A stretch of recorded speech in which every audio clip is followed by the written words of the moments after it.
किसी की अनुमति की आवश्यकता नहीं। प्रभु, आपके आगे मैं कुछ भी नहीं हूं।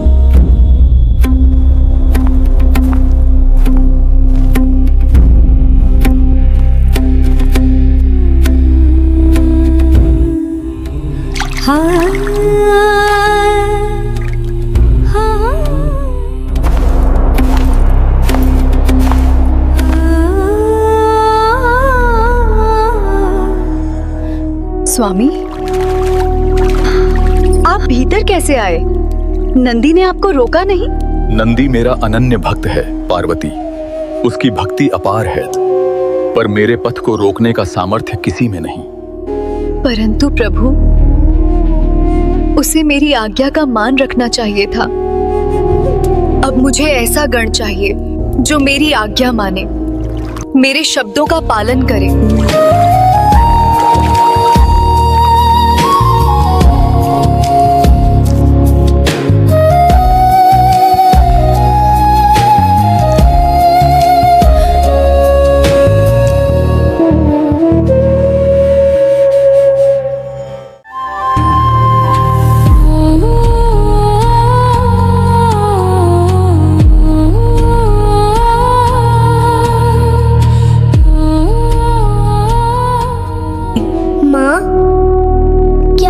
हमेशा आपके पास रह सकता हूँ? मेरे बालक, माँ से कोई भी कभी दूर नहीं रहता। माँ, मैं अभी बाहर खेलने जा रहा हूँ। ठीक है पुत्र।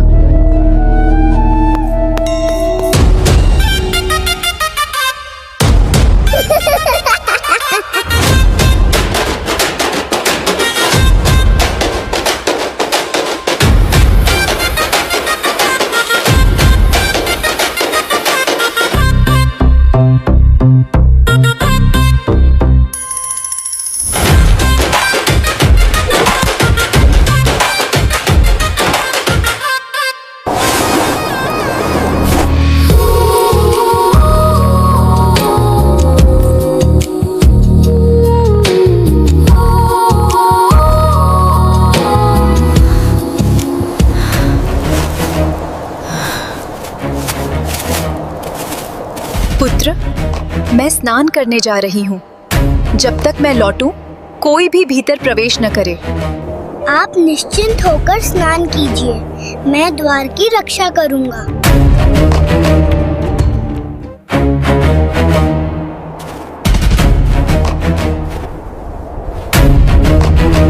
मेरे मार्ग से हट जाओ बालक। माँ ने आदेश दिया है किसी को भीतर प्रवेश न करने देने को। ये आदेश मेरे लिए नहीं है, मैं पार्वती का स्वामी हूँ।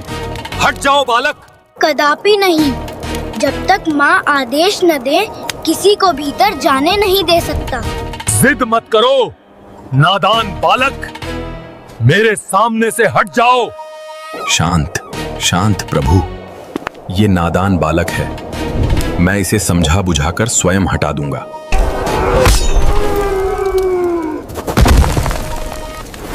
रुक जा बालक। मैं जगत पिता ब्रह्मा हूँ, आज तुम मेरे निर्णय से बच नहीं पाओगे। जगत पिता हूँ या देवता, मुझे कोई भय नहीं है। इस ब्रह्मास्त्र से बच के दिखा बालक। ब्रह्मा और बालक के मध्य ये संघर्ष कुछ समय तक निरंतर चलता रहा। ब्रह्मादेव ने अपने अस्त्रों का प्रयोग किया, किंतु बालक पर उनका कोई प्रभाव नहीं पड़ा। अंततः ब्रह्मादेव का धैर्य टूट गया। उन्होंने स्वीकार किया कि ये बालक उनके वश में नहीं है। तब ब्रह्मादेव ने महादेव की ओर दृष्टि की और पहली बार उनके स्वर में अभिमान नहीं बल्कि विवशता थी। ब्रह्मादेव ने हाथ जोड़कर कहा, महादेव, मुझसे ये बालक नहीं संभाला गया, आप ही कोई मार्ग दिखाइए। श्री मनहराय नमः।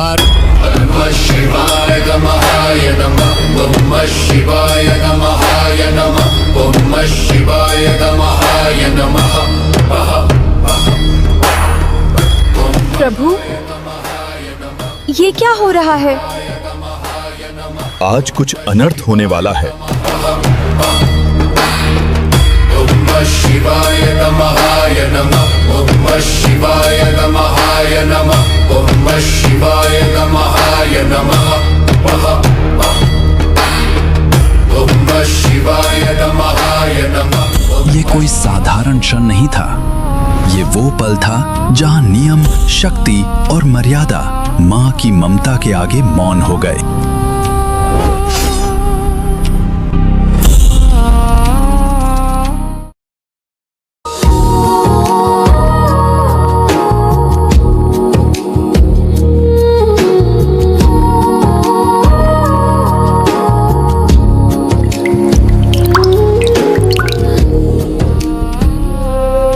माता, नंदी, क्या हुआ? माता, द्वार पर घोर अनर्थ हो गया।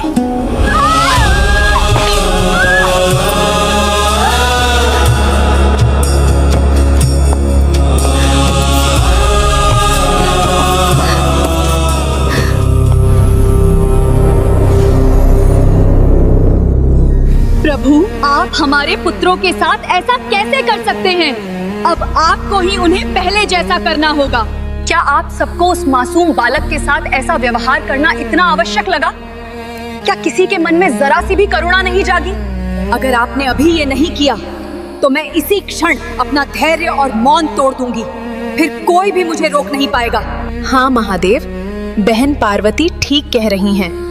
आपको उस बालक के साथ ऐसा नहीं करना चाहिए था। समय बहुत कम है महादेव, देर मत कीजिए। अपने गणप्रेत को तुरंत जंगल की ओर भेजने का आदेश दीजिए। जाओ और ऐसा बालक खोज कर लाओ जिसका मुख उत्तर दिशा की ओर हो, जिसकी माता अपने पुत्रों की ओर पीठ करके विश्राम कर रही हो। जो आज्ञा प्रभु।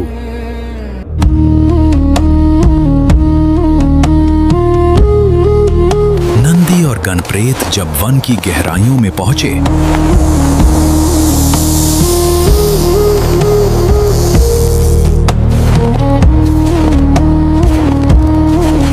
तो किसी भी जीव ने उन्हें पीठ नहीं दिखाई। हर पशु मौन रहा। हर दिशा शून्य थी।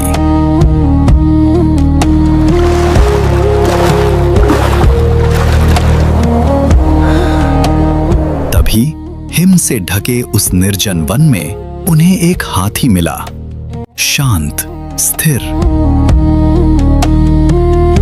नंदी और गणप्रेत समझ चुके थे, यही वही है जिसे लेकर उन्हें लौटना होगा।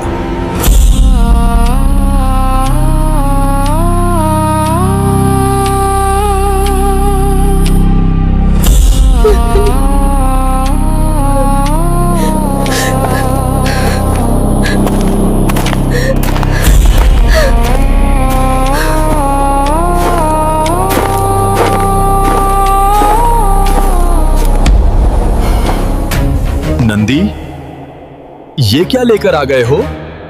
प्रभु, आपने जो आदेश दिया था उसके अनुसार हमें यही प्राप्त हुआ, इसीलिए हम यहीं लेकर आए हैं। सोचने का समय नहीं है महादेव। इस मस्तक को जोड़कर बालक गणेश को जीवित करो।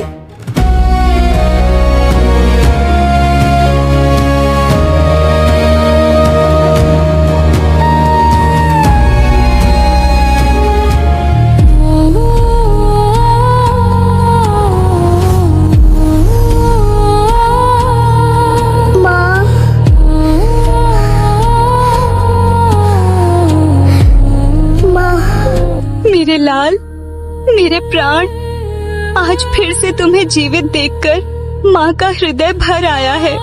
माँ, क्या मैं सच में वापस आ गया हूँ? हाँ पुत्र, आज से तुम केवल मेरे बालक नहीं, संपूर्ण सृष्टि के विघ्नहर्ता हो। माँ, क्या आप मुझे स्वीकार करेंगी? माँ अपने पुत्र को कैसे अस्वीकार कर सकती है? तुम मेरे हृदय का अंश हो, मेरे गणेश। तो माँ, क्या मैं हमेशा आपके साथ रहूंगा? जब तक यह सृष्टि रहेगी, माँ का आशीर्वाद तुम्हारे साथ रहेगा पुत्र।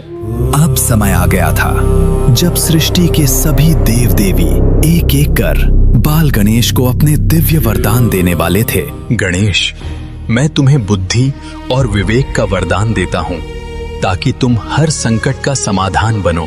वत्स, मैं तुम्हें यह वर देती हूँ कि जहाँ तुम्हारा वास होगा वहाँ कभी अभाव नहीं रहेगा। हे गणेश, मैं तुम्हें ज्ञान और सृष्टि के रहस्यों को समझने की शक्ति प्रदान करता हूँ। मैं तुम्हें यह वर देता हूँ कि हर शुभ कार्य से पहले तुम्हारा स्मरण होगा और बिना तुम्हारी कृपा कोई कार्य पूर्ण नहीं होगा। पुत्र, मैं तुम्हें अटूट स्नेह और संरक्षण का वर देती हूँ। संसार में कोई भी तुम्हें अकेला नहीं कर पाएगा। जब बालक गणेश को देवताओं ने वरदान दिए, सृष्टि को लगा संतुलन स्थापित हो गया। पर जहाँ शक्ति होती है वहाँ अहंकार भी जन्म लेता है। अभिमान टूटा तो देवताओं की पुकार गूंजी। गणेश,